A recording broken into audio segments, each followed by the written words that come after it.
أعوذ بالله من الشيطان الرجيم. بسم الله الرحمن الرحيم. خذ من أموالهم صدقة تطهرهم وتزكيهم بها وصل عليهم إن صلاتك سكن لهم والله سميع عليم. صدق الله مولانا العظيم وصدق وبلغ رسوله النبي الكريم ونحن على ذلك من الشاهدين الشاكرين والحمد لله رب العالمين. സത്യവിശ്വാസികളായ സഹോദരന്മാരെ, സഹോദരിമാരെ, അള്ളാഹുവിൻ്റെ ഭൂമിയിൽ അവൻ നമുക്ക് നൽകിയിട്ടുള്ള എല്ലാ സമ്പത്തും സൗകര്യങ്ങളും അള്ളാഹുവിൻ്റെ അനുഗ്രഹമാണ്. അത് അവൻ നമ്മെ ഏൽപ്പിച്ച അമാനത്തുകളാണ് എന്ന് മനസ്സിലാക്കുന്നവരാണ് സത്യവിശ്വാസികൾ. അതല്ല, അതൊക്കെ എൻ്റെ നേട്ടത്തിൻ്റെയും പ്രയത്നത്തിൻ്റെയും ഫലമാണ് എന്ന് കരുതി അഹങ്കരിക്കുന്നവർ വിശ്വാസികളുടെ പട്ടികയിൽ പെടുകയില്ല എന്നും പരിശുദ്ധ ഖുർആനും ദീനുൽ ഇസ്ലാമും നമ്മളെ പഠിപ്പിച്ചിട്ടുണ്ട്. അള്ളാഹുവിൻ്റെ വിധിവിലക്കുകൾ അനുസരിച്ച്, അവൻ്റെ നിയമനിർദ്ദേശങ്ങൾ അനുസരിച്ച് ഇസ്ലാമിൻ്റെ അടിസ്ഥാനങ്ങളെ ജീവിതത്തിൽ പ്രയോഗവൽക്കരിക്കുന്ന സത്യവിശ്വാസികളിൽ എന്നെയും നിങ്ങളെയും അല്ലാഹു സുബ്ഹാനഹു വ തആല ഉൾപ്പെടുത്തി അനുഗ്രഹിക്കുമാറാകും. അത്തരത്തിലുള്ള സത്യവിശ്വാസികളിൽ ഉൾപ്പെടണമെന്ന് ആദ്യമേ എന്നെയും പിന്നീട് നിങ്ങളിൽ ഓരോരുത്തരോടും ഞാൻ വസിയ്യത്ത് ചെയ്യും. പരിശുദ്ധ റമദാൻ നമ്മിലേക്ക് സമാഗതമായി കൊണ്ടിരിക്കുകയാണ്. ഏതാണ്ട് ഒരു മാസത്തിൽ താഴെ മാത്രമാണ് ഇനിയുള്ളത്. നമ്മളെല്ലാവരും വീടുകളും പള്ളികളുമൊക്കെ ശുചീകരിക്കുകയും വൃത്തിയാക്കുകയും അലങ്കരിക്കുകയും ഒക്കെ ചെയ്യുന്ന തിരക്കിലാണ്. അതങ്ങനെ ഉണ്ടാവേണ്ടതുമാണ്. ആകാശലോകവും വാനലോകവും അള്ളാഹുവിൻ്റെ റമദാനിനെ വരവേൽക്കാൻ ഒരുങ്ങും എന്ന് റസൂലുള്ളാഹി സ്വല്ലല്ലാഹു അലൈഹി വസല്ലം പഠിപ്പിച്ചിട്ടുണ്ട്. അതിനനുസരിച്ച് സത്യവിശ്വാസികൾ ഭൂമിയിലും ഒരുങ്ങേണ്ടതുണ്ട്. മാനസികമായും ശാരീരികമായും അതിന് തയ്യാറെടുക്കുന്നതോടൊപ്പം തന്നെ നമ്മുടെ വീടുകളും നമ്മുടെ പള്ളികളും നമ്മുടെ ഇസ്ലാമികമായ സംവിധാനങ്ങളുമൊക്കെ ആ റമദാനെ സ്വാഗതം ചെയ്യാൻ എല്ലാ അർത്ഥത്തിലും ഒരുങ്ങേണ്ടതാണ്. അങ്ങനെ ഒരുങ്ങണമെന്ന് തന്നെയാണ് ഇസ്ലാം ആവശ്യപ്പെടുന്നത്. അതുകൊണ്ട് നനച്ചുകുളി എന്നൊക്കെ പറഞ്ഞ് നമ്മൾ ചെയ്യുന്ന കാര്യങ്ങൾ ഏതാണെങ്കിലും അള്ളാഹുവിൻ്റെ അടുക്കൽ പ്രതിഫലാർഹം തന്നെയാണ്. ആ വിഷയ സംബന്ധമായി ഇൻഷാ അല്ലാഹ് നമുക്ക് പിന്നീട് വിശദമായി പറയാവുന്നതാണ്.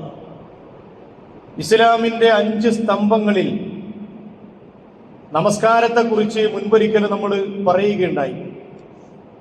5 സ്തംഭങ്ങളിലാണ് ദീനുൽ ഇസ്ലാം നിർമ്മിക്കപ്പെട്ടിട്ടുള്ളത് എന്ന് റസൂലുള്ളാഹി സ്വല്ലല്ലാഹു അലൈഹി വസല്ലം പറഞ്ഞു.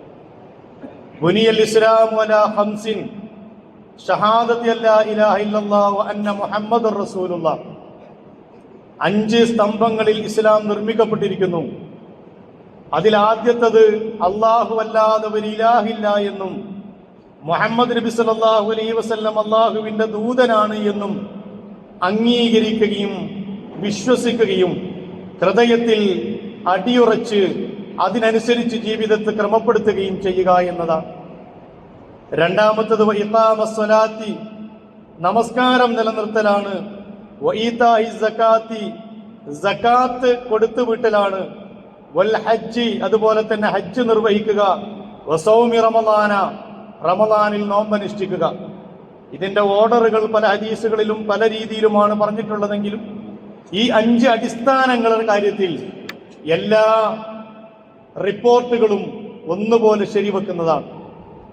സക്കാത്തുമായി ബന്ധപ്പെട്ട ചില വിഷയങ്ങൾ പ്രതിപാദിക്കാനാണ് ഈ സമയം ഞാൻ ഉപയോഗപ്പെടുത്തുന്നത്. ഇപ്പോൾ സക്കാത്തിനെ കുറിച്ച് പറയാൻ കാരണം രണ്ട് കാരണങ്ങളാണ്. ഒന്ന്, റമദാൻ സമാഗതമാകുമ്പോൾ നമ്മിൽ പലരും സക്കാത്തിന് വേണ്ടി തിരഞ്ഞെടുക്കാൻ റമദാനിൽ സക്കാത്ത് നൽകി വരുന്നവരാണ്. റമദാനും സക്കാത്തും തമ്മിൽ നേർക്കുനേരെ പ്രത്യേകിച്ച് ബന്ധമൊന്നുമില്ല. സക്കാത്തിനെ സംബന്ധിച്ചിടത്തോളം രണ്ട് ഉപാധികളാണ്. ഒന്ന്, ഹൗല് തികയണം, ഒരു വർഷം തികയുക എന്നുള്ളതാണ്. എന്നാണോ ഞാൻ അവസാനമായി നൽകിയത് അവിടെ നിന്ന് അടുത്ത ഒരു വർഷം ആ ദിവസം വരുമ്പോൾ അതിൻ്റെ ഹൗല് തികഞ്ഞു. രണ്ടാമത്തത് നിസാബ് എത്തുക എന്നതാണ്. സക്കാത്തിന് അർഹതപ്പെട്ട ഒരളവിലേക്ക് ഏത് സമ്പത്തിന്റെ ഇനങ്ങളാണെങ്കിലും അത് എത്തുക എന്നതാണ് രണ്ടാമത്തെ ഉപാധി. എന്നാൽ പോലും റമദാൻ കുറച്ചുകൂടി പവിത്രതയും ദാനധർമ്മങ്ങൾക്ക് കൂടുതൽ പ്രതിഫലവുമുണ്ട് എന്നതിൻ്റെ പേരിൽ നമ്മൾ അങ്ങനെ തെരഞ്ഞെടുക്കാറുണ്ട്. അതിൽ കുഴപ്പമൊന്നുമില്ല. പക്ഷെ അവധി അങ്ങനെ തന്നെ പിടിക്കണമെന്ന് മാത്രം. 1.5 വർഷം കഴിഞ്ഞിട്ടാണ് റമദാൻ വരുന്നതെങ്കിൽ എൻ്റെ ഹൗല് അല്ലെങ്കിൽ ഞാൻ സക്കാത്ത് കൊടുക്കേണ്ട പരിധിയും വിട്ട് മുന്നോട്ട് പോകും. അത് അനുവദനീയമല്ല. ഒരാൾ എല്ലാ റമദാനുമാണ് സക്കാത്തിന് ഉപയോഗപ്പെടുത്താൻ അല്ലെങ്കിൽ നൽകാൻ തീരുമാനിക്കുന്നതെങ്കിൽ അങ്ങനെ അദ്ദേഹത്തിന് ഉപയോഗിക്കാവുന്നതാണ്. രണ്ടാമത്തെ ഒരു സംഗതി, ഇപ്പോൾ സക്കാത്ത് നമ്മുടെ സമൂഹത്തിൽ തന്നെ വലിയ ചർച്ചയായിരിക്കുകയാണ്. എന്തുകൊണ്ട് ചർച്ചയായി എന്ന് വെച്ചാൽ, സക്കാത്ത് കൊടുക്കണമെന്ന് ആരൊക്കെ പറഞ്ഞുകൊണ്ട് രംഗത്ത് വരുന്നുവോ അപ്പോഴൊക്കെ അതിനെതിരിലുള്ള ആരോപണങ്ങളും അല്ലെങ്കിൽ ക്യാമ്പയിനുകളും നമ്മുടെ സമൂഹത്തിൽ തുടങ്ങും. അതിന് നേതൃത്വം കൊടുക്കുന്നത് നമ്മുടെ മുസ്ലിം പണ്ഡിതന്മാർ തന്നെയായിരിക്കും എന്നതാണ് ഏറെ നിർഭാഗ്യകരമായ ഒരു സംഗതി. അത് ഇന്നോ ഇന്നലെയോ തുടങ്ങിയതല്ല. റസൂലുള്ളാഹി സ്വല്ലല്ലാഹു അലൈഹി വസല്ലമയുടെ മരണത്തിന് ശേഷം 1-ാം ഖലീഫയായിരുന്ന അബൂബക്കർ സിദ്ദീഖ് റളിയല്ലാഹു അൻഹുവിന് തന്നെ ഈ വിഷയത്തെ അഭിമുഖീകരിക്കേണ്ടി വന്നു എന്നത് ചരിത്ര സംഭവമാണ്. പ്രവാചകന് ഞങ്ങൾ നൽകിയിരുന്ന സക്കാത്ത് ഇനിമേൽ ഞങ്ങൾ നൽകുകയില്ല, ഞങ്ങളത് വ്യക്തിപരമായി കൊടുത്തുകൊള്ളാം, അല്ലെങ്കിൽ അത് സക്കാത്ത് ഞങ്ങൾ കൊടുത്തിരുന്നത് റസൂലിനാണ്, റസൂല് മരണപ്പെട്ടു പോയി, ഇനി ഞങ്ങൾ അങ്ങനെ ചെയ്യേണ്ടതില്ല എന്ന് വാദിച്ചിരുന്ന ആളുകൾക്കെതിരെ യുദ്ധപ്രഖ്യാപനം. വല്ലാഹി ലൗ ഖാതിലന്ന മൻ ഫറഖ ബൈന സ്വലാത്തി വസ്സകാത്ത്, നമസ്കാരത്തിന്റെയും സക്കാത്തിന്റെയും ഇടയിൽ ആരെങ്കിലും വ്യത്യാസം കൽപ്പിച്ചാൽ, വേർപിരിച്ചൽ നടത്തിയാൽ അവനോട് ഞാൻ യുദ്ധം ചെയ്യും, അള്ളാഹുവാണ് സത്യം എന്ന യുദ്ധപ്രഖ്യാപനം നടത്തേണ്ടി വന്നു മഹാനായ അബൂബക്കർ സിദ്ദീഖ് റളിയല്ലാഹു അൻഹു. ഞാൻ പറഞ്ഞു വരുന്നത്, അത്രത്തോളം പഴക്കമുണ്ട് ഈ സക്കാത്ത്. കൊടുക്കണോ കൊടുക്കണ്ടേ, ഞങ്ങൾ കൊടുത്താൽ മതിയോ, നിങ്ങൾ കൊടുക്കണോ, എന്താണ് ഇതിന്റെ മട്ടും മാതിരിയും എന്നൊക്കെയുള്ള ചർച്ചകൾക്ക് പഴക്കമെന്ന് പറയാനാണ്. എല്ലാ കാലഘട്ടത്തിലും ഈ ചർച്ച വരും, ഇനിയും വരും. കാരണം എന്താണെന്നറിയോ? നമസ്കാരം നിലനിർത്തുന്നതിൽ വലിയ കുഴപ്പമൊന്നും നമുക്കില്ല, നോമ്പെടുക്കുന്നതിലും വലിയ കുഴപ്പമില്ല, കഴിവുണ്ടെങ്കിൽ ഹജ്ജിനൊന്ന് പോയി നോക്കാം എന്ന വിഷയത്തിലും മുസ്ലിം ഉമ്മത്ത് ഏകാഭിപ്രായക്കാരാണ്. പക്ഷെ അവനവന്റെ സമ്പത്തിനെ തൊടുന്ന വിഷയം വരുമ്പോ, പോക്കറ്റിൽ നിന്ന് എടുത്തു കൊടുക്കേണ്ട ഒരു വിഷയം വരുമ്പോ അതിനെതിരെ ഫത്വ ചമക്കലാണ് നമ്മുടെ പണി, അതിനെതിരെ ഫത്വ കൊടുക്കലാണ് നമ്മുടെ പണ്ഡിതന്മാരുടെ പണി എന്ന് വരുമ്പോൾ എങ്ങോട്ടാണ് ഈ സമുദായം പോകുന്നത് എന്ന് ആലോചിക്കേണ്ടതുണ്ട്. അല്ലാഹു സുബ്ഹാനഹു വ തആല 30 പ്രാവശ്യമാണ് പരിശുദ്ധ ഖുർആനിൽ സക്കാത്തിനെ കുറിച്ച് പറഞ്ഞിട്ടുള്ളത്. ആ പറഞ്ഞതിൽ 27 തവണയും അല്ലാഹു സുബ്ഹാനഹു വ തആല അതിനെ ചേർത്ത് പറഞ്ഞത് നമസ്കാരത്തിന്റെ കൂടിയാണ്. അസ്സലാത്തു വസ്സകാത്ത്, നമസ്കാരവും സക്കാത്തും നൽകുന്നവരാണ് എന്ന് 27 തവണ അല്ലാഹു സുബ്ഹാനഹു വ തആല പറഞ്ഞു. എന്ന് മാത്രമല്ല, സക്കാത്ത് നൽകാത്ത ആളുകൾ, അത് ബോധപൂർവം നൽകാത്തവർ കാഫിറുകളാണ്, അവർ കുഫറിന്റെ അകത്തേക്കാണ് കടന്നു പോവുക എന്നും പരിശുദ്ധ ഖുർആൻ പറഞ്ഞു. വവൈലുൽ ലിൽ മുശ്രിക്കീൻ അല്ലദീന ലാ യുഅ്തൂന സകാത്ത വഹും ബിൽ ആഖിറതി ഹും കാഫിറൂൻ. വവൈലുൽ ലിൽ മുശ്രിക്കീൻ, മുശ്രിക്കുകളായ ആളുകൾക്കാണ് നാശം. ആരാണ് അവർ? അല്ലദീന ലാ യുഅ്തൂന സകാത്ത, സകാത്ത് നൽകാത്തവരാണ് അവർ. വഹും ബിൽ ആഖിറതി ഹും കാഫിറൂൻ, സകാത്ത് കൃത്യമായി നൽകാത്തത് കൊണ്ട് തന്നെ വഹും ബിൽ ആഖിറതി ഹും കാഫിറൂൻ, അവർ പരലോകത്തിൽ വിശ്വസിക്കാത്തവരും നിഷേധിക്കുന്നവരുമാണ്. അപ്പൊ സക്കാത്ത് നൽകാത്ത മുശ്രിക്ക് എന്നാ പറഞ്ഞത്. ആ സക്കാത്ത് നൽകാത്ത മുശ്രിക്കിന് പരലോകത്തിലും വിശ്വാസമില്ലാത്തത് കൊണ്ട് ആ പരലോകത്തെയും കാഫറാക്കുന്നവനാണ് ആ അത്തരത്തിലുള്ള ആളുകൾ എന്ന് പരിശുദ്ധ ഖുർആൻ പറയാം. നമുക്ക് എവിടെ വെച്ചാണ് ഈ താളപ്പിഴ സംഭവിച്ചത് എന്ന് നമ്മൾ പഠിക്കണം. നമസ്കാരത്തിനും സക്കാത്തിനും ഇടയിൽ ഒരു വ്യത്യാസം എങ്ങനെയാണ് 27 തവണ പരിശുദ്ധ ഖുർആൻ ആവർത്തിച്ച് ഒരുമിച്ച് പറഞ്ഞ ഈ രണ്ട് സംഗതികൾക്കിടയിൽ നമ്മൾ എങ്ങനെയാണ് വ്യത്യാസം കൽപ്പിച്ചത് എന്നത് പഠിക്കേണ്ട വിഷയമാണ്. എല്ലാ ഇബാദത്തുകളും അല്ലാഹു സുബ്ഹാനഹു വ തആലയും അവന്റെ അടിമയും തമ്മിലുള്ള ബന്ധമാണ്. നമസ്കാരം അങ്ങനെയാണ്, നോമ്പ് അങ്ങനെയാണ്, ഹജ്ജ് അങ്ങനെയാണ്. അത് ചെയ്യുന്ന ആളും അള്ളാഹുവും തമ്മിലുള്ള ഒരു ബന്ധമാണ്. പക്ഷേ സക്കാത്തിന്റെ വിഷയം എന്താണെന്നറിയോ? അത് അള്ളാഹുവുമായിട്ട് മാത്രവുമല്ല അത് ബന്ധപ്പെടുന്നത്. നിങ്ങളുടെ സമ്പത്തിൽ ചോദിക്കുന്നവനും അതുപോലെ തന്നെ ആവശ്യക്കാരനും ഒരു പങ്കുണ്ട് എന്നാണ് അല്ലാഹു സുബ്ഹാനഹു വ തആല പറയുന്നത്. സക്കാത്ത് നമ്മുടെ ഔദാര്യമാണ് എന്ന ധാരണ ഒന്നാമതായി മുസ്ലിം സമൂഹം തിരുത്തേണ്ടതുണ്ട്. സക്കാത്ത് കൊടുക്കുന്നവനും സക്കാത്ത് കൊടുക്കാൻ അവകാശമുള്ളവനും അത് തീർച്ചയായും മനസ്സിലാക്കേണ്ടത് ഞാൻ നൽകുന്ന ഒരു അവകാശമാണ്, ഔദാര്യമല്ല. അത് എന്റെ സമ്പത്തിലുള്ള ബാധ്യതയാണ്. ആ ബാധ്യത ഞാൻ നിർവഹിക്കേണ്ടതുണ്ട്. നേരത്തെ പരിശുദ്ധ ഖുർആൻ സൂറത്ത് തൗബയിൽ പറഞ്ഞില്ലേ, ഖുദ് മിൻ അംവാലിഹിം സദഖ, നിങ്ങൾ അവരിൽ നിന്ന്, ഇവിടെ സദഖ എന്നതുകൊണ്ട് ഉദ്ദേശിക്കുന്നത് നിർബന്ധപൂർവം സ്വീകരിക്കണമെന്ന് പറഞ്ഞത് കൊണ്ട് തന്നെ എല്ലാ മുഫസ്സിറുകളും പറഞ്ഞത് അത് സക്കാത്തിനെ കുറിച്ചാണ്. ഖുദ് മിൻ അംവാലിഹിം സദഖ, അവരെ സക്കാത്ത് അവരിൽ നിന്ന് പ്രവാചകരെ താങ്കൾ സ്വീകരിക്കണം. തുതഹിറുഹും വതുസക്കീഹിം, 2 ലക്ഷ്യങ്ങളാ പറഞ്ഞത്. അതിലൊന്ന് അത് അവരുടെ സമ്പത്തിനെ ശുദ്ധീകരിക്കും, അല്ലെങ്കിൽ ആ സമ്പത്ത് മലിനമാണ് എന്നാണ് ആ പറഞ്ഞതിനർത്ഥം. തുതഹിറുഹും, അത് അവരുടെ സമ്പത്തിനെ ശുദ്ധീകരിക്കും. വതുസക്കീഹിം, അത് അവരെ സംസ്കരിക്കുകയും ചെയ്യും. ഒന്ന് അവരുടെ സമ്പത്തിന്റെ ശുദ്ധീകരണം, രണ്ടാമത്തത് അവരുടെ സംസ്കരണവും നടക്കണം. എന്നിട്ട് റസൂലേ അത് അങ്ങനെ നിങ്ങൾ സ്വീകരിക്കുകയും വസല്ലി വതുസക്കീഹിം ബിഹാ, അതുകൊണ്ട് അവർ സംസ്കരിക്കപ്പെടുകയും ചെയ്യും. വസല്ലി അലൈഹിം, താങ്കൾ അവർക്ക് വേണ്ടി കാരുണ്യത്തിന് വേണ്ടി പ്രാർത്ഥിക്കണം. എന്തുകൊണ്ടെന്നാൽ ഇന്ന സലാത്തക സകനുല്ലഹും, താങ്കളുടെ പ്രാർത്ഥന അവർക്ക് സമാധാനം ലഭിക്കുന്നതാണ്, മനഃശാന്തി ലഭിക്കുന്നതാണ്. വല്ലാഹു സമീഉൻ അലീം, അല്ലാഹു സുബ്ഹാനഹു വ തആല എല്ലാം കാണുന്നവനും കേൾക്കുന്നവനുമാണ് എന്ന് പരിശുദ്ധ ഖുർആൻ പറഞ്ഞു. ഞാൻ പറഞ്ഞു വരുന്നത്, സകാത്ത് സ്വീകരിച്ച് അത് നൽകുന്നില്ലെങ്കിൽ അവനിൽ നിന്ന് ബലമായി പിടിച്ചെടുത്ത് അതിന്റെ അവകാശികൾക്ക് നൽകണം എന്ന് പരിശുദ്ധ ഖുർആനിന്റെ ഓർഡറാണ്. അതൊരാളുടെ ഔദാര്യമായിട്ട് കൊടുക്കുന്ന ഒരു സംഗതിയല്ല.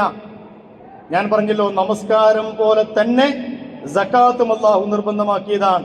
നമസ്കാരം നമ്മൾ കൃത്യമായി നിർവഹിക്കും. അത് നിർവഹിക്കണമെന്ന വിഷയത്തിൽ ഉമ്മത്ത് മുസ്ലിമക്ക് യാതൊരു അഭിപ്രായ വ്യത്യാസമില്ല. അതിനുവേണ്ടി നമ്മൾ പള്ളികൾ ഉണ്ടാക്കുന്നു, സംഘടിത നമസ്കാരം ജമാഅത്തായിട്ട് നമസ്കരിക്കുന്നത് 5 നേരം, ഇമാമിനെ വെക്കുന്നു, മുഅദ്ദിനെ വെക്കുന്നു. എന്തൊക്കെ സൗകര്യങ്ങളാണോ ഒരു നാട്ടിൽ ജമാഅത്ത് നമസ്കാരവും നിലനിർത്തുന്നതിന് വേണ്ടി നമ്മൾ ചെയ്യുന്നത്, അതെല്ലാം ചെയ്തിട്ട് യാതൊരു പ്രയാസവും നമുക്കതിലില്ല. പക്ഷെ അതിനോടൊപ്പം ചേർത്ത് 27 തവണ പറഞ്ഞ സകാത്തിന്റെ വിഷയം വരുമ്പോ നമ്മൾ ഫത്വയ്ക്ക് വേണ്ടി തിരയുകയാണ്, നമ്മളെ അഭിപ്രായങ്ങൾക്ക് വേണ്ടി പരതുകയാണ്. എങ്ങനെയെങ്കിലും അതിൽ നിന്ന് ഒഴിവാക്കി കിട്ടാൻ വല്ല മാർഗവുമുണ്ടോ എന്ന് അന്വേഷിച്ചു കൊണ്ടിരിക്കുകയാണ്. ആ മാർഗം പറഞ്ഞു കൊടുക്കാൻ നമ്മുടെ പണ്ഡിതന്മാരും തയ്യാറാണ് എന്ന് മനസ്സിലാക്കണം. നമ്മൾ വഅഖീമുസ്സലാത്ത വആതുസ് സകാത്ത, നിങ്ങൾ നമസ്കാരം നിലനിർത്തുക, സകാത്ത് നൽകുക. വമാ തുഖദ്ദിമൂ ലിഅൻഫുസികും മിൻ ഖൈറിൻ, ഖൈറായ കാര്യങ്ങളിൽ നിന്ന് നിങ്ങൾ സമർപ്പിക്കുന്ന, നിങ്ങൾ നൽകുന്ന എല്ലാ സംഗതികളും തജിദൂഹു ഇൻദല്ലാഹ്, നിങ്ങൾ അല്ലാഹുവിന്റെ അടുക്കൽ അത് കണ്ടെത്തുക തന്നെ ചെയ്യും. ഇന്നല്ലാഹ ബിമാ തഅമലൂന ബസീർ, അല്ലാഹു നിങ്ങൾ പ്രവർത്തിക്കുന്നതെല്ലാം നിരീക്ഷിച്ചു കൊണ്ടിരിക്കുന്നവനാണ് എന്ന് പരിശുദ്ധ ഖുർആൻ പറയുന്നു. സകാത്തിന് സദഖ എന്ന് ഞാൻ നേരത്തെ ഖുദ് മിൻ അംവാലിഹിം സദഖ എന്ന് പറഞ്ഞെടുത്ത ഖുർആൻ സകാത്തിനെ സദഖ എന്ന് വിളിച്ചു. അത് സിദ്ഖിൽ നിന്നുണ്ടാകുന്നതാണ്. ഒരു മനുഷ്യന്റെ സത്യസന്ധതയിൽ നിന്നും അവന്റെ ആത്മാർത്ഥതയിൽ നിന്നും അവന്റെ ഉള്ളിൽ നിന്നും ഉണ്ടാകുന്ന ഒരു പ്രക്രിയയുടെ പേര് കൂടിയാണ് സകാത്ത് എന്ന് മനസ്സിലാക്കാൻ വേണ്ടിയാണ് ഖുദ് മിൻ അംവാലിഹിം സദഖ എന്ന് പഠിപ്പിച്ചത്. അതുപോലെ തന്നെ സകാത്തിന്റെ അടിസ്ഥാനം എന്താണ് എന്ന് നമ്മൾ മനസ്സിലാക്കണം. സകാത്തിന്റെ അടിസ്ഥാനം എന്ന് പറഞ്ഞാൽ അള്ളാഹു നമുക്ക് നൽകിയ സമ്പത്തിനെ കുറിച്ച് പരിശുദ്ധ ഖുർആൻ ഒരുപാട് തവണ ആവർത്തിച്ച് പറഞ്ഞത് അള്ളാഹു നിങ്ങൾക്ക് നൽകിയ റിസ്ഖ് എന്നാണ്.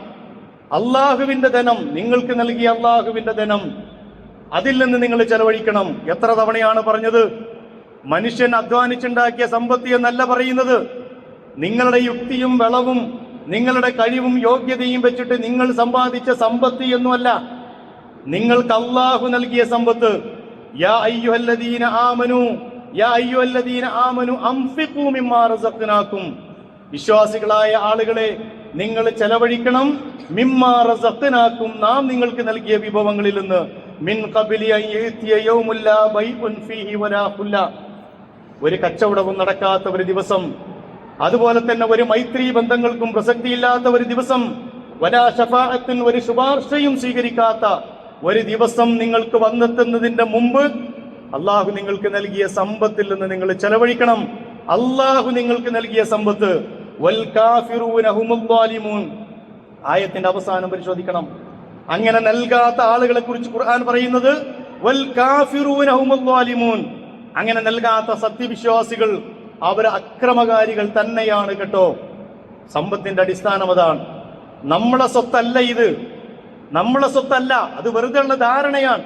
അൽ മാലു മാലുള്ള, അള്ളാന്റെ സ്വത്താണ്, അള്ളാന്റെ സമ്പത്താണത്. ആ സമ്പത്ത് അതിന്റെ അവകാശികൾക്ക് വകവെച്ചു കൊടുക്കുന്നത് വരെ അള്ളാഹു അതിൽ കണക്കാക്കിയ ഒരു ശതമാനം അതിന്റെ അവകാശികൾക്ക് നൽകുന്നത് വരെ അത് മലിനമാണ് എന്ന് പരിശുദ്ധ. അതാണ് അവിടെ പറഞ്ഞത് തുതഹിറുഹും ബിഹാ, ആ സമ്പത്തിനെ ശുദ്ധീകരിക്കണമെങ്കിൽ അതിന്റെ സക്കാത്ത് നിർബന്ധമായി നൽകണം. ഞാനൊരു ചെറിയ ഉദാഹരണം പറഞ്ഞാൽ നിങ്ങൾക്ക് മനസ്സിലാകും.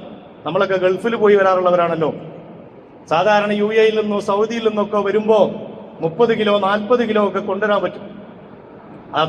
എത്ര കൊണ്ടുവരാൻ പറ്റുമോ അത്രയും നമ്മൾ കൊണ്ടുവരും ചെയ്യും. കാരണം നമ്മളെ വീട്ടുകാർക്കും നമ്മളെ കുടുംബങ്ങൾക്കൊക്കെ എന്തെങ്കിലും കൊടുക്കണ്ടേ എന്ന് വിചാരിച്ചിട്ട് എല്ലാ ഗൾഫുകാരും കൊണ്ടുവരും. അങ്ങനെ കൊണ്ടുവരും. നിങ്ങൾ വിചാരിക്കുക 30 കിലോ കൊണ്ടുവരാൻ ഒരാൾക്ക്, 28 കിലോവും അയാളെ കുടുംബത്തിനും വീട്ടുകാർക്കും മക്കൾക്കും ഭാര്യയ്ക്കും ഉമ്മാക്കും ഉപ്പാക്കും ഒക്കെ ഉള്ള സാധനങ്ങൾ വാങ്ങി 2 കിലോ തൊട്ടടുത്ത റൂമിലുള്ള അദ്ദേഹത്തിന്റെ നാട്ടുകാരൻ എന്റെ മക്കൾക്ക് ഇത് കൊടുക്കണം എന്ന് പറഞ്ഞിട്ട് ഒരു പാക്കറ്റ് മിഠായിയും ഒരു ചെറിയ ഈത്തപ്പഴത്തിന്റെ പാക്കറ്റും കൊടുത്തു നോക്കാം. 2 കിലോ. അയാൾ നാട്ടിൽ വന്നു. അയാൾ എന്താ ചെയ്തത്? 28 കിലോ തന്റെ കുടുംബത്തില് എല്ലാവർക്കും കൊടുത്ത കൂട്ടത്തില് ഈ 2 കിലോ കൊടുത്തില്ല. 2 കിലോയും അയാളെ ഉമ്മാനെയും ബാപ്പാനെയും മക്കളെയും കുടുംബക്കാരെയൊക്കെ തീറ്റിച്ചു. എന്നാലോചിച്ച് നോക്കി, നമുക്ക് ആലോചിക്കാൻ പറ്റും അങ്ങനെ? ആ അയൽവാസി കൊടുത്തയച്ച 2 കിലോ കൂടി അയാളുടെ നിഷ്കളങ്കരായ മാതാപിതാക്കളെയും മക്കളെയും കുടുംബങ്ങളെയും എല്ലാവർക്കും ആ ഈത്തപ്പഴവും ആ ചോക്ലേറ്റൊക്കെ വീതം വെച്ചിട്ട് തിന്നോളി എന്ന് പറഞ്ഞ് തീറ്റിച്ചു. അതാണ് സക്കാത്ത്. ആ 2.5% സക്കാത്ത്. നിങ്ങളുടെ സമ്പത്തില്, നമ്മുടെ സമ്പത്തിലെ 2.5% നാണ്യവിളകളാണെങ്കിൽ, കാർഷിക വിളകളാണെങ്കിൽ 5%, 10% അതിന്റെ രീതിക്കനുസരിച്ച് ഇത് കൊടുത്തു തീർക്കുന്നത് കൊണ്ട് ലോകത്തൊരു മനുഷ്യനും ദരിദ്രനായിട്ടില്ല. സക്കാത്ത് കൊടുത്തിട്ട് ദരിദ്രനായ ഒരു മനുഷ്യനെ നിങ്ങൾക്ക് ആർക്കെങ്കിലും കണ്ടു പരിചയമുണ്ടോ? കൊടുക്കാതെ ദരിദ്രനായവൻ ഒരുപാടുണ്ട് ലോകത്ത്. ഒറ്റടിക്ക് പാപ്പറായവരുണ്ട്, ഒറ്റടിക്ക് നശിച്ചു പോയവരുണ്ട്. പക്ഷേ സക്കാത്ത് കൊടുത്തിട്ട് നശിച്ചു പോയ, അവന്റെ സമ്പത്ത് തീർന്നു പോയ ഒരു മനുഷ്യനെ ലോക ചരിത്രത്തിൽ ഇന്ന് വരെ ഒരാളും കണ്ടിട്ടില്ല. സക്കാത്ത് കൊടുത്താൽ തീരൂല. അതിന് വളർച്ച എന്നാ പേര്. സക്കാത്തിന്റെ പേര് തന്നെ വളർച്ച എന്നാണ്. അത് വളർച്ചയുണ്ടാക്കുന്നതാണ്. നിങ്ങളുടെ സമ്പത്തിലെ, നമ്മുടെ സമ്പത്തിലെ ആ 2.5% നമ്മുടേതല്ല. ഈ കാഴ്ചപ്പാട് എന്താ നമുക്കാണ് ഹൃദയത്തിലേക്ക് വരാത്തത്? എന്താ അത് ഹൃദയത്തിൽ വേരൂന്നാത്തത്? ഈ 2.5% എടുത്തിട്ട് നമ്മളെ മാതാപിതാക്കൾക്ക് നമ്മൾ കൊടുക്കണോ? അവർക്കുള്ള അന്നമായിട്ട് കൊടുക്കണോ? നമ്മുടെ പിഞ്ചോമന മക്കള് എന്തെങ്കിലും ഒരു അസുഖം വന്നാൽ നമ്മളെ കൽബ് പിടക്കുന്ന നമ്മുടെ മക്കൾക്ക് ഈ 2.5% നിന്ന് കൊടുക്കണോ? നമ്മുടെ അയൽവാസികൾക്ക് കൊടുക്കണോ? ഭാര്യയ്ക്ക് കൊടുക്കണോ? ഏറ്റവും വേണ്ടപ്പെട്ടവർക്ക് കൊടുക്കണോ വേണ്ടയോ എന്ന ചോദ്യമാണ്. സക്കാത്ത് ഉണ്ടോ, ഞാൻ നൽകണോ ഇല്ലയോ എന്ന ചോദ്യത്തിന്റെ ഉത്തരം എന്ന് മനസ്സിലാക്കും. ആ രീതിയിലാണ് പരിശുദ്ധ ഖുർആൻ അത് പഠിപ്പിച്ചിട്ടുള്ളത്. സക്കാത്ത് നൽകാത്ത ആളുകൾക്ക് അല്ലാഹു സുബ്ഹാനഹു വ തആല വലിയ ശിക്ഷകൾ തന്നെ വെച്ചിട്ടുണ്ട് എന്ന് പറയുന്നുണ്ട്. മാത്രമല്ല, സക്കാത്ത് നൽകാത്ത ഒരാളെ ഇസ്ലാമിന്റെ അടിത്തറയിൽ നിന്നുകൊണ്ടുള്ള ഒരു മുസ്ലിം എന്ന് വിളിക്കാൻ പോലും പരിശുദ്ധ ഖുർആൻ തയ്യാറായിട്ടില്ല. ലൈസൽ ബിർറ അൻ തുവല്ലു വുജൂഹക്കും ഖിബലൽ മശ്രിഖി വൽ മഗ്രിബ്, നിങ്ങളിങ്ങനെ കിഴക്കോട്ടും പടിഞ്ഞാറോട്ടും തിരിഞ്ഞ് നിങ്ങളുടെ മുഖം തിരിക്കുന്നതിലല്ല പുണ്യം, അതല്ല വലിയ നന്മ. അതേസമയം വലാകിന്നൽ ബിർറ, നന്മ എന്ന് പറഞ്ഞാൽ മൻ ആമന ബില്ലാഹി വൽ യൗമിൽ ആഖിർ, അള്ളാഹുവിലും അന്ത്യദിനത്തിലും വിശ്വസിക്കുക. വൽ മലായികത്തി വൻ നബിയീൻ, അവന്റെ മലായികത്തുകളിലും പ്രവാചകന്മാരിലും വിശ്വസിക്കുക. വആതൽ മാല അലാ ഹുബ്ബിഹി, തന്റെ പ്രിയപ്പെട്ട ധനം, തനിക്ക് ഏറ്റവും പ്രിയപ്പെട്ട ധനം നൽകുക. ദവിൽ ഖുർബ, ഏറ്റവും അടുത്ത ബന്ധുക്കൾക്ക്. വൽ യതാമ, അനാഥകൾക്ക്. വൽ മസാകീൻ, അഗതികൾക്ക്. വബ്ന സബീൽ, വഴിയാത്രക്കാർക്ക്. വസ്സായിലീന, ചോദിച്ചു വരുന്ന ആവശ്യക്കാർക്ക്. വഫിർ റിഖാബ്, അടിമമോചനത്തിനും. പരിശുദ്ധ ഖുർആൻ സൂറത്തുൽ ബഖറയിൽ നമ്മളെ പഠിപ്പിക്കുന്നതാണ്. സഹോദരന്മാരെ, വളരെ ഗൗരവത്തിൽ മനസ്സിലാക്കാൻ വേണ്ടിയാണ് ഈ വിഷയങ്ങൾ ഈ രീതിയിൽ ഞാൻ പറയുന്നത്. ഞാൻ പറഞ്ഞല്ലോ, സക്കാത്ത് നൽകാത്ത ആളുകളെ കുറിച്ച് ഒരുപാട് ആയത്തുകൾ അല്ലാഹു സുബ്ഹാനഹു വ തആല പരിശുദ്ധ ഖുർആനിൽ തന്നെ പറഞ്ഞിട്ടുണ്ട്. ബോധപൂർവം അത് നൽകാതിരിക്കുന്നത് ഞാൻ പറഞ്ഞു കുഫറിന്റെ ലക്ഷണമായിട്ടാണ് ഖുർആൻ പറയുന്നത്.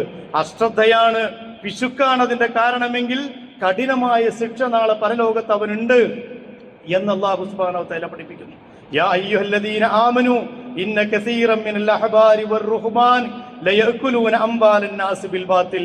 സത്യവിശ്വാസികളെ, നിങ്ങൾ അറിയണം, അധിക മതപണ്ഡിതന്മാരും അധിക മതപുരോഹിതന്മാരും ലയഅകുലൂന അംവാലൻ നാസ് ബിൽ ബാത്തിൽ, ജനങ്ങളുടെ ധനം അന്യായമായി ഭക്ഷിക്കുന്നവരാണ്.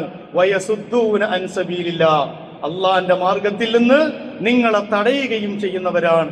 വല്ലദീന യക്നിസൂന ദഹബ വൽ ഫിദ്ദ, സ്വർണവും വെള്ളിയുമൊക്കെ കൂമ്പാരമാക്കി ശേഖരിച്ചു വെക്കുന്ന ആളുകൾ. വലാ യുൻഫിഖൂനഹാ ഫീ സബീലില്ലാഹ്, അല്ലാഹുവിന്റെ മാർഗ്ഗത്തിൽ അത് ചെലവഴിക്കാതെയും ഇരിക്കുന്ന ആളുകൾ. ഫബശ്ശിർഹും ബിഅദാബിൻ അലീം, വേദനാജനകമായ ശിക്ഷ അവർക്കുണ്ട് എന്ന സന്തോഷ വാർത്ത. അതൊരു പറച്ചിലാ. ആ സന്തോഷ വാർത്ത ഒന്ന് റസൂലേ അവർക്കൊന്ന് പറഞ്ഞു കൊടുത്തേക്കണം കേട്ടോ. യൗമ യുഹ്മാ അലൈഹാ ഫീ നാരി ജഹന്നം, അവരെ നരകത്തിൽ ചുട്ടുപഴിപ്പിക്കപ്പെടുന്ന ദിവസം. ഫതുക്വാ ബിഹാ, അവരുടെ ധനം ചുട്ടുപഴിപ്പിക്കപ്പെടും. ഫതുക്വാ ബിഹാ ജിബാഹുഹും വജുനൂബുഹും വദുഹൂരിഹിം, അങ്ങനെ അവരുടെ ചുട്ടുപഴിപ്പിച്ച അവർ കൂട്ടിവെച്ച സമ്പത്തുണ്ടല്ലോ, അവരുടെ സ്വർണവും വെള്ളിയും. അറബികളോട് പറയുമ്പോൾ അങ്ങനെ പറയണം, അവരതാ ധനമായിട്ട് ശേഖരിച്ചു വെക്കുക. ഓരോ കാലഘട്ടത്തിലും അത് വ്യത്യാസപ്പെടും. ആ സമ്പത്ത് അത് ചുട്ട് പഴിപ്പിച്ച് നരകത്തിയിൽ പഴിപ്പിച്ചിട്ട് അവരെ നെറ്റിയിലും പാർശ്വങ്ങളിലും മുതുകിലുമൊക്കെ അള്ളാഹു അങ്ങ് വെച്ചുകൊടുക്കും. എന്നിട്ട് അവരോട് പറയും, ഹാദാമാ കനസ്തും ലി അൻഫുസിക്കും, നിങ്ങൾ നിങ്ങൾക്ക് വേണ്ടി സമ്പാദിച്ചു വെച്ചതാണിത്, അനുഭവിച്ചോ. ഇന്നൊരാൾക്കും അതിന്റെ ആവശ്യമില്ല. കൊടുക്കേണ്ട സമയത്ത് ഈ കൊടുത്തിട്ടില്ലല്ലോ, എന്നാ നീ തന്നെ പിടിച്ചോ. നിന്റെ മുതുകിലിരിക്കട്ടെ, നിന്റെ നെറ്റിയിലിരിക്കട്ടെ, നിന്റെ പാർശ്വങ്ങളിലിരിക്കട്ടെ. അത് വിശുദ്ധ ഖുർആനാണ് ഈ പറയുന്നത്, വേറെ എവിടെയും ഉള്ളതല്ലത്. വലാ യഹ്സബന്നല്ലദീന യബ്ഖലൂന ബിമാ ആതാഹുമുല്ലാഹു മിൻ ഫദ്ലിഹി ഹുവ ഖൈറൻ ലഹും, അല്ലാഹുവിന്റെ മാർഗ്ഗത്തിൽ ചെലവഴിക്കാതെ പിശുക്ക് കാണിക്കുന്ന ആളുകൾ വിചാരിക്കേണ്ട വലിയ കാര്യമാണ് അവർ ചെയ്തത്. ഹുവ ഖൈറൻ ലഹും, അതവർക്ക് ഗുണകരമാണ് എന്നവർ വിചാരിക്കേണ്ട. ബൽ ഹുവ ശർറുൻ ലഹും, അതവർക്ക് ഷർറാണ് കേട്ടോ. സയുതവ്വിഖൂന മാ ബഖലൂ ബിഹി യൗമൽ ഖിയാമ, അന്ത്യദിനത്തിൽ അവരുടെ ആ സംഗതികൾ അവർക്കൊരു ആഭരണമായിട്ട് വളയാക്കിയിട്ട് അല്ലാഹു സുബ്ഹാനഹു തആല അണിയിച്ചു കൊടുക്കും. വലില്ലാഹി മീറാസുസ് സമാവാതി വൽ അർദ്, ആകാശഭൂമികളുടെ അവകാശം അല്ലാഹ്ക്കാണ്. ആകാശഭൂമികളുടെ അവകാശം അല്ലാഹ്ക്കാണ്. ഞാനും നിങ്ങളൊന്നും ഭൂമിയിലേക്ക് വന്നപ്പോ 10 സെന്റും 20 സെന്റും 1.5 ഏക്കറും 2.5 ഏക്കറും കെട്ടിപ്പിടിച്ച് വന്നവരല്ലല്ലോ. ഈ കണ്ടു കാണപ്പെട്ട കച്ചവട വസ്തുക്കളും നമ്മുടെ സമ്പത്തും സൗകര്യങ്ങളും വീടും സൗകര്യങ്ങളും ഒന്നും നമ്മൾ കെട്ടിപ്പിടിച്ചിട്ടല്ലല്ലോ പോകുന്നത്. കൈ ചുരുട്ടിപ്പിടിച്ച് വളരെ പ്രയാസപ്പെട്ട ആ കൈയൊന്നും ഇങ്ങോട്ട് നീർത്തി നോക്കിയപ്പോ ഒന്നുമില്ല എന്ന സത്യം ലോകത്തെ കാണിച്ചു കൊടുത്തവരാ നമ്മൾ. ഓരോ കുഞ്ഞും ഭൂമിയിലേക്ക് പിറന്നു വീഴുമ്പോൾ കൈ നന്നായി ചുറ്റിപ്പിടിച്ചിട്ടുണ്ടാവും. കണ്ടാ തോന്നും എന്തോ മാതാവിന്റെ ഗർഭപാത്രത്തിൽ നിന്ന് വന്നപ്പോ കാര്യമായി എന്തോ കൊണ്ടുവന്നിട്ടുണ്ട് എന്നുള്ള രീതിയിലാ ചുരുട്ടിപ്പിടിക്കൽ. ഉമ്മ അല്ലെങ്കിൽ വല്യമ്മ ആ കൈയൊന്നിങ്ങനെ പതുക്കെ നീർത്തി നോക്കും. എന്താടാ അങ്ങനെ ചുരുട്ടിപ്പിടിക്കണമെന്ന് ചോദിച്ചിട്ട് ചുരുട്ടിപ്പിടിച്ച് ഇങ്ങനെ നീർത്തി നോക്കുമ്പോ ഒരു വലിയ സത്യം ലോകത്തെ ആദ്യം പഠിപ്പിച്ചു ആ കുട്ടി. ഒന്നുമില്ല വല്യമ്മ ഞാൻ കൊണ്ടുവന്നത്, ഒന്നുമില്ലാത്ത രീതിയിലാണ് ഞാൻ വന്നത്. ഇനി അതേ രീതിയിൽ തന്നെ നമ്മൾ പോകും, അതേ രീതിയിൽ തന്നെ നമ്മൾ പോകും, ഒന്നും കൊണ്ടുപോകില്ല. അതുകൊണ്ട് നിങ്ങൾ ചിന്തിക്കണ്ട. അവർക്കതൊക്കെ നാളെ ഈ കെട്ടിപ്പൂട്ടി വെച്ചതൊക്കെ വളയമായി ഒരു വളയാക്കിയിട്ട് ഇട്ടുകൊടുക്കും അല്ലാഹു സുബ്ഹാനഹു വ തആല. വലില്ലാഹി മീറാസുസ് സമാവാതി വൽ അർദ്, ആകാശഭൂമികളുടെ അനന്തരാവകാശം അവകാശം അല്ലാഹ്ക്കാണ് കേട്ടോ.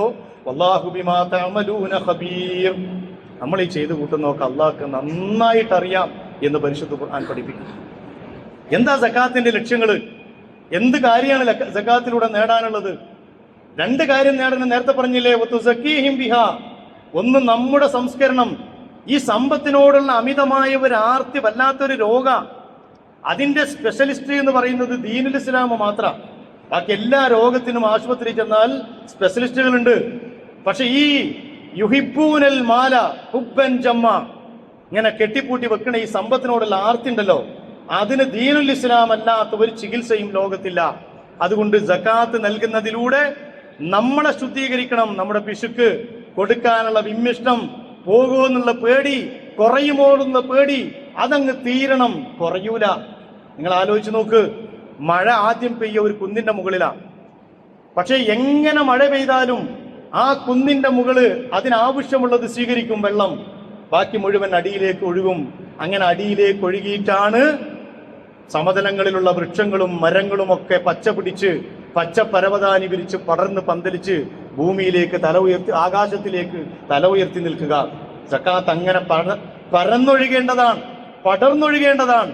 ഒരു മനുഷ്യന്റെ കയ്യിൽ മാത്രം സമ്പത്ത് കുന്നുകൂടുന്നതിനെ ഇസ്ലാം അംഗീകരിക്കുന്നില്ല. എന്നിട്ട് മുഴുവനെടുത്ത് കൊടുക്കാനൊന്നും പറഞ്ഞിട്ടില്ലല്ലോ. മുഴുവനെടുത്ത് കൊടുത്തവരാണല്ലോ സഹാബത്തും റസൂലും. നിങ്ങൾ ആലോചിച്ച് നോക്ക്, ആയിഷ റളിയല്ലാഹു അൻഹയെ കുറിച്ചൊക്കെ നമ്മൾ ചരിത്രം പറയാൻ മാത്രമല്ല, നോമ്പ് തുറക്കുന്ന സമയത്ത് ആകെയുള്ള ഒരു കാരക്കച്ചുള, നോമ്പ് ബാങ്ക് കൊടുക്കുന്നതിന്റെ 2-3 മിനിറ്റ് മുമ്പ് അത് ആഗ്രഹിച്ചു വന്ന, അത് ചോദിച്ചു വന്ന ഒരു ദരിദ്രൻ അത് എടുത്തു കൊടുത്തിട്ട് നോമ്പുകാരിയായിരിക്കെ തന്നെ ആ സദഖ ചെയ്യുന്ന ആയിഷ റളിയല്ലാഹു അൻഹയെ കുറിച്ച് പറയുന്ന നമ്മളൊക്കെ തന്നെ പറയും, സക്കാത്ത് ഇപ്പൊ അങ്ങനൊന്നും ആണ്ട് കൊടുക്കേണ്ടതില്ല. സുബ്ഹാനല്ലാഹ്. സക്കാത്ത് കൊടുക്കാത്ത ആളുകളെ സംബന്ധിച്ച് ഖുർആൻ പറഞ്ഞതാണ് ഞാൻ നേരത്തെ പറഞ്ഞത് മുഴുവൻ. അതുകൊണ്ട് സമ്പത്ത് ഒന്ന് വ്യക്തിയെ ശുദ്ധീകരിക്കും സക്കാത്ത്. രണ്ടാമത്തത് സാമൂഹികമായ സാമ്പത്തികമായ വളർച്ച ഉണ്ടാക്കും. ഞാനതാ പറഞ്ഞത്, ആ പദത്തിന്റെ തന്നെ അർത്ഥം തസ്കിയത്ത് എന്നാണ്. സംസ്കരണം, വളർച്ച ഉണ്ടാകണം. സക്കാത്ത് സമ്പത്തിന് ചുരുക്കുകയില്ല എന്ന് നമ്മൾ മനസ്സിലാക്കേണ്ടതുണ്ട്. അതാണ് ഞാൻ നേരത്തെ പറഞ്ഞത്, കൊടുത്ത ഒരാളും തകർന്നു പോയതായിട്ട് ലോകത്ത് കാണുകയില്ല. അതുകൊണ്ട് മനസ്സ് വിശാലമാകണം. പിശുക്കിൽ നിന്ന്, അമിതമായ ഭൗതിക ആസക്തിയിൽ നിന്ന് നമ്മളെ മോചിപ്പിക്കുന്നത് ഫത്തഖുല്ലാഹ മസ്തതഅതും. നിങ്ങൾക്ക് സാധിക്കുന്ന രീതിയിൽ നിങ്ങൾ അള്ളാഹുവിനെ സൂക്ഷിക്കണം. വസ്മഉ വഅതിഉ. നിങ്ങൾ അള്ളാഹുവിന്റെ വചനങ്ങൾ കേൾക്കുകയും അവനെ അനുസരിക്കുകയും ചെയ്യണം. വഅൻഫിഖു ഖൈറൻ ലിഅൻഫുസികും. നിങ്ങളുടെ ആത്മാവിന്, നിങ്ങളുടെ ശരീരത്തിന് തന്നെ ഖൈറാകുന്നതിന് വേണ്ടി അള്ളാഹു നൽകിയത് നിങ്ങൾ ചെലവഴിക്കണം. വമൻ യൂഖ ശുഹ നഫ്സിഹി ഫഉലൈക ഹുമുൽ മുഫ്ലിഹൂൻ. അള്ളാഹു പരിശുദ്ധ ഖുർആനിൽ പറഞ്ഞു, ആരെങ്കിലും പിശുക്കിൽ നിന്ന്, താൻ ഇങ്ങനെ അടക്കി വെക്കുന്നതിൽ നിന്ന് മോചിതനായാൽ ഫഉലൈക ഹുമുൽ മുഫ്ലിഹൂൻ, അവനാണ് വിജയി. അവനെയാണ് വിജയി എന്ന് പറയുന്നത് പരിശുദ്ധ ഖുർആൻ ഒരുപാട് സ്ഥലങ്ങളിൽ പറഞ്ഞതാണ്. റസൂലുള്ളാഹി സ്വല്ലല്ലാഹു അലൈഹി വസല്ലം പറഞ്ഞു, ബഖീൽ എന്ന് പറഞ്ഞാൽ, പിശുക്കൻ എന്ന് പറയുന്നത് ബഈദും മിനന്നാസ്, ജനങ്ങളിൽ നിന്ന് അങ്ങേയറ്റം അകലത്തിലായിരിക്കും. അയാളെ പറ്റി പറയും, അയാളടുത്ത് പോണ്ട, ഒരു ഉറുപ്പ് കിട്ടൂല മോനെ. ബഖീലും മിനന്നാസ്, ജനങ്ങൾ, ബഈദും മിനന്നാസ്, ജനങ്ങളിൽ നിന്ന് അകലത്തിലായിരിക്കും. വബഈദും മിനല്ലാഹ്, അല്ലാഹുവിൽ നിന്നും അകലത്തിലാണ്. വബഈദും മിനൽ ജന്ന, സ്വർഗ്ഗത്തിൽ നിന്നും അകലത്തിലാണ്. വഖരീബുൻ മിനന്നാർ, ആകെ കൂടി അടുത്തുള്ളത് നരകാണ്. വഖരീബുൻ മിനന്നാർ, അയാൾ നരകത്തിലേക്ക് അടുത്ത് നിൽക്കുകയാണ് എന്ന് റസൂലുള്ളാഹി സ്വല്ലല്ലാഹു അലൈഹി വസല്ലം പഠിപ്പിച്ചു. അതുകൊണ്ടാണ് എല്ലാ സമൂഹങ്ങൾക്കും സക്കാത്ത് നിർബന്ധമാണല്ലോ. മുഹമ്മദ് നബിയുടെ ഉമ്മത്തിന് മാത്രമല്ല. നമ്മളിങ്ങനെ വിചാരിക്കണം ആകെ കൂടി നമ്മൾ പെട്ടുകിടക്കുകയാണ്. മുഹമ്മദ് നബി സല്ലല്ലാഹു അലൈഹി വസല്ലം ഈ സക്കാത്ത് നിർബന്ധമാക്കിയത് കൊണ്ട് നമ്മൾ ആകെ കുടുങ്ങിയല്ലോ എന്നുള്ള ചിന്തയിലാണ്. അല്ല, മുൻകാല പ്രവാചകന്മാരുടെ സമൂഹങ്ങൾക്ക് മുഴുവൻ സക്കാത്ത് അള്ളാഹു നിർബന്ധമാക്കിയിട്ടുണ്ട്. ഇസ്മായിൽ നബി അലൈഹി സ്വലാമിനെ കുറിച്ച് പറഞ്ഞപ്പോൾ പറഞ്ഞു, വകാന യഅ്മുറു അഹ്ലുഹു ബിസ്സലാത്തി വസ്സകാത്ത്. അദ്ദേഹം തന്റെ അഹ്ലുകാരെ, തന്റെ ജനതയെ, തന്റെ കുടുംബത്തെ സലാത്ത് കൊണ്ടും സക്കാത്ത് കൊണ്ടും, നമസ്കാരം കൊണ്ടും സക്കാത്ത് കൊണ്ടും കൽപ്പിക്കുമായിരുന്നു. വജഅലനി മുബാറകൻ ഐനമാ കുന്തു. ഈസാ നബി അലൈഹി സ്വലാമിനെ കുറിച്ച് പറഞ്ഞപ്പോൾ പറഞ്ഞു, ഞാൻ എവിടെയാണെങ്കിലും എന്നെ അനുഗ്രഹിക്കപ്പെട്ടവനാക്കി അല്ലാഹു. വഔസാനി ബിസ്സലാത്തി വസ്സകാത്തി മാ ദുംതു ഹയ്യ, ഞാൻ ജീവിച്ചിരിക്കുന്ന കാലത്തോളം സകാത്തും സലാത്തും എനിക്ക് നിർബന്ധമാക്കപ്പെട്ടു. എല്ലാ പ്രവാചകന്മാർക്കും സമയക്കുറവ് കൊണ്ട് ഞാനത് കൂടുതൽ പറയുന്നില്ല എന്ന് മാത്രം. അതുകൊണ്ട് സഹോദരന്മാരെ, അതിന് ഇസ്ലാമിക ഭരണം വരട്ടെ, ഇസ്ലാമിക ഭരണം വരട്ടെ, അപ്പൊ ഞങ്ങളൊക്കെ കൊടുക്കും. ഈ നമസ്കാരത്തിന് ഇസ്ലാമിക ഭരണം വേണ്ടേ? മാസം കാണാൻ ഇസ്ലാമിക ഭരണം വേണ്ടേ? നോമ്പെടുക്കാനും നോമ്പ് തുറക്കാനും ഇസ്ലാമിക ഭരണം വേണ്ട, പള്ളി ഉണ്ടാക്കാനും നിസ്കാരം നിലനിർത്താനും ഇസ്ലാമിക ഭരണം വേണ്ട. പക്ഷെ സക്കാത്തിന്റെ വിഷയം വരുമ്പോ അതാണ് പണ്ട് അബൂബക്കർ സിദ്ദീഖ് അല്ലാഹു പറഞ്ഞത്, അല ഉഖാത്തിലന്ന, ഞാൻ അവരോട് യുദ്ധം ചെയ്യും എന്ന് പറയാനുള്ള കാരണവും അതാണ്. ആരെങ്കിലും നമസ്കാരത്തിനും സക്കാത്തിനും ഇടയിൽ വ്യത്യാസം കൽപ്പിച്ചാൽ അവൻ ഈ ഇസ്ലാമിന്റെ കള്ളിക്ക് പുറത്താണ് എന്ന് പറയേണ്ടിയിരുന്ന നമ്മുടെ പണ്ഡിതന്മാര് അവരാണ് ഇന്ന് അതിനെ താങ്ങി നിർത്തുന്നത് എന്നതാണ് ഏറെ പരിതാപകരം. അതുകൊണ്ട് ഏറ്റവും മനോഹരമായ ഒരു ചിത്രം കൂടി ഉണ്ട് ഇസ്ലാമിന്റെ സക്കാത്തിന്. നമ്മളൊന്ന് ആലോചിച്ച് നോക്കും, ഓരോ മഹല്ലുകളും സംഘടിതമായിട്ട്, എല്ലാം നമ്മൾ സംഘടിതമായിട്ട് ചെയ്യും. ഞാൻ നേരത്തെ പറഞ്ഞതൊക്കെ, പക്ഷെ ഇതിന് മാത്രം നമ്മൾക്ക് സമയമായിട്ടില്ല, നേരായിട്ടില്ല. അതൊന്ന് നേരാവണ്ണം ഓരോ മഹല്ലുകളും ഏറ്റെടുത്ത് നിർവഹിച്ചിരുന്നെങ്കിൽ മുസ്ലിം സമൂഹത്തിന്റെ ഇസ്ലാമിക പ്രബോധനത്തിന് അത് മാത്രം മതിയാകുമായിരുന്നു. മറ്റു സമൂഹങ്ങൾക്കൊക്കെ അത് കാണാം. നിങ്ങൾ നോക്ക്, അവരുടെ ആ സംഘടിതമായ സക്കാത്തിലൂടെ ഓരോ വർഷവും എത്രയെത്ര മനുഷ്യന്മാരാണ് സക്കാത്ത് വാങ്ങുന്നവരിൽ നിന്ന് സക്കാത്ത് കൊടുക്കുന്ന അവസ്ഥയിലേക്ക് പോയത്. നമ്മൾ മനസ്സിലാക്കിയത് എന്താ? വാങ്ങുന്നവൻ എന്നും വാങ്ങട്ടെ, കൊടുക്കുന്നവൻ ഞാനിങ്ങനെ 27 രാവാകുമ്പോൾ കുറച്ച് ചില്ലറൊക്കെ എടുത്തു വെക്കും, എൻ്റെ അടുത്തേക്ക് വരണം. ഓരോ വർഷവും അതേ ആളുകൾ ഇങ്ങനെ വരും. എന്നിട്ട് നമ്മൾ ചോദിക്കും, ഈ പ്രാവശ്യം അഹമ്മദാക്കാനെ കണ്ടില്ലല്ലോ, വീരാങ്കാക്കാനെ കണ്ടില്ലല്ലോ എന്ന് പറഞ്ഞാൽ ഈ മുഹമ്മദ് കയ്യും വീരാങ്കയും എന്റെ സക്കാത്ത് വാങ്ങാൻ എല്ലാ കൊല്ലവും വരേണ്ടവനാണ് എന്ന ഒരു ധാരണ കൊടുക്കുന്നവനും രൂപപ്പെട്ടു പോയി. ആയതനല്ല, സക്കാത്തിന്റെ ലക്ഷ്യങ്ങളിൽ അതല്ല, ചക്കാത്താണത്, സക്കാത്തല്ല. ഒരു വർഷം കൊടുത്താൽ ഒരാളെങ്കിലും അതിൽ രക്ഷപ്പെടും, അങ്ങനെയാ കൊടുക്കേണ്ടത്. നാണയത്തുട്ടുകൾ എറിഞ്ഞു കൊടുക്കലല്ല സക്കാത്ത്. സക്കാത്ത് ഇസ്ലാമിക സമൂഹത്തിൽ ചരിത്രത്തിൽ പഠിക്കണം നമ്മള്. അത് കൊടുക്കുന്നവൻ പിറ്റത്തെ കൊല്ലം വാങ്ങൂല. കാരണം അവൻ സെൽഫ് സഫിഷ്യന്റ് ആയി സ്വയം പര്യാപ്തനാകും, അവൻ സക്കാത്ത് കൊടുക്കാൻ അർഹനാകും. വിശദാംശങ്ങളൊക്കെ ഒഴിവാക്കുകയാണ്, പിന്നീട് എപ്പോഴെങ്കിലും നമുക്കത് പറയാം. ചുരുക്കത്തിൽ പറയാനുള്ളത്, രക്ഷപ്പെടാൻ ഒരു മാർഗവുമില്ല, ഒരു പഴുതുകളുമില്ല. എന്തൊക്കെ മസലകൾ ചമച്ചാലും നിങ്ങൾക്ക് ഹൗലും നിസാബും കൊടുക്കാനുള്ള പരിധിയും കൊടുക്കാനുള്ള സമയവും എത്തിയിട്ടുണ്ടെങ്കിൽ നമ്മൾ ഓരോരുത്തരും അത് കൊടുത്തേ പറ്റൂ. അല്ലാഹു സുബ്ഹാനഹു വ തആല അവന്റെ ദീനുൽ ഇസ്ലാമിന്റെ പഞ്ചസ്തംഭങ്ങളും 5 സ്തംഭങ്ങളും നിലനിർത്തുന്ന സത്യവിശ്വാസികളെ കൂട്ടത്തിൽ എന്നെയും നിങ്ങളെയും ഉൾപ്പെടുത്തി അനുഗ്രഹിക്കുമാറാകട്ടെ. അഖൂലു ഖൗലി ഹാദാ അസ്തഗ്ഫിറുല്ലാഹ ലി വലക്കും വലി ജമീഇൽ മുസ്ലിമീന വൽ മുഅ്മിനീൻ അജ്മഈന യാ റബ്ബൽ ആലമീൻ.